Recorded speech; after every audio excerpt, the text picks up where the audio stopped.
Quand vous lisez Éphésiens chapitre 6, le verset 12, vous comprendrez qu'il y a une organisation des esprits qui viennent à un certain moment. Par exemple, la Bible déclare, car nous n'avons pas à lutter contre la chair et le sang, mais contre les dominations. Il arrive un moment, vous allez comprendre dans une nation qu'il y a comme une forme des esprits ou d'esprits qui exercent une autorité permanente sur et les autochtones, et les étrangers, et le gouvernement, l'Assemblée provinciale. Il y a une forme d'autorité qui donne une forme aussi de manifestation dans ces pays. À un moment, vous allez constater la manifestation des esprits méchants. Comme la Bible le dit dans le livre d'Éphésiens, les esprits contre les esprits méchants dans les célestes. Les esprits méchants peuvent venir habiter, cohabiter avec les hommes sur la terre. Ils peuvent incarner les arbres, les animaux, la forêt, le zoo, les mers, les personnes. Et vous allez voir une méchanceté dans un coin. Alléluia. Je parie qu'à un certain niveau, aux États-Unis, les esprits méchants étaient descendus, ont habité avec les hommes. Et les hommes, à un certain moment, vous avez constaté même dans le film, il y a eu que des gangsters, les personnes qui s'est tuées. Alléluia. Parce que ces esprits, on ne le voit pas. Nous constatons des manifestations. Les manifestations prouvent suffisamment qu'il y a une visitation sur la terre des hommes. J'ai toujours l'habitude de le dire. La terre a été donnée à l'homme, comme Dieu l'a dit dans le livre des Psaumes. Les cieux, le psalmiste a dit, les cieux sont pour l'Éternel et il a donné la terre au Fils de l'homme. La terre a toujours été donnée à l'homme. Mais l'homme ne doit pas ignorer. Il n'est pas le seul habitant de la terre. Il y a des habitants qui fonctionnent sur la terre, mais qui ne portent pas les corps humains. Oui, je vous dis vrai. Il y a des habitants qui existent sur la terre, mais qui ne portent pas les corps humains.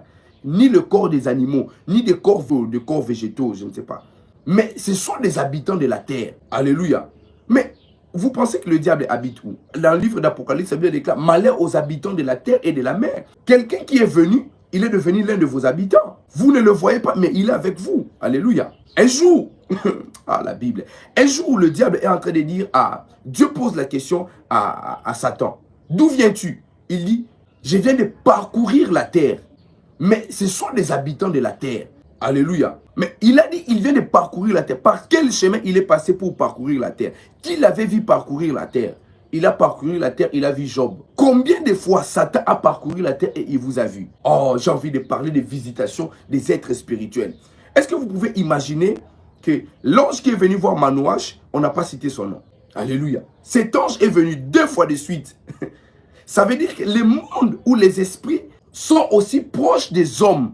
Parce que Dieu a permis à ce que les esprits viennent sur la terre. Mais pas pour communiquer avec les hommes de manière permanente. Parce que Dieu nous a donné une voie légale qui est le Saint-Esprit. Alléluia. Et vous devez croire en Jésus-Christ pour avoir le Saint-Esprit afin de communiquer avec Dieu, qui est une divinité la plus puissante qui peut exister. Donc, d'où je reviens en disant, être une personne hautement spirituelle dépend de nous-mêmes ou de notre rattachement avec ce qui guide le monde spirituel. Mais pour nous les croyants, celui qui peut nous aider à être guidés dans le monde spirituel, c'est le Saint-Esprit. Le Saint-Esprit nous permet à être guidés dans le monde spirituel. Il peut nous montrer, il peut nous prendre, je ne sais pas moi, si avec notre corps, si avec notre esprit. Les gens ne sortent pas d'eux-mêmes. C'est la sorcellerie. Sortir de ton corps, de toi-même, c'est la sorcellerie. Il y a une force derrière qui ne vient pas de Dieu. Dieu nous a donné un corps pour permettre à notre esprit de ne pas être vagabond, de ne pas sillonner, partir de là où il veut. C'est pourquoi Dieu nous a donné un corps. Le corps, tellement il est petit, que vous voyez petit, mais il a la capacité de garder en lui l'âme et l'esprit. Alléluia. Et Dieu sait pourquoi il a fait ça. C'est pourquoi l'apôtre Paul dit, il connaît un homme qui a été ravi jusqu'au 3e siècle. Il ne sait pas si c'était avec son corps. Il ne sait pas si c'était avec quoi. Il connaît un homme qui a été ravi. Alléluia. Il connaît un homme qui a été ravi. Mais il n'a pas dit, il connaît un homme qui était sorti de lui-même. Non. Voyage astral, c'est la sorcellerie. C'est l'occultisme. Je vous dis vrai. L'homme ne peut pas sortir de lui-même. Je ne viens pas ici m'attaquer à une catégorie de personnes ou à un père ou à des pères. Non. Mais j'ai dit ce qui est vrai. Scripturairement, je n'ai pas encore trouvé où quelqu'un a dit il sort de lui-même. Non, non, non. Non. Dieu, par son amour, a parlé du Saint-Esprit.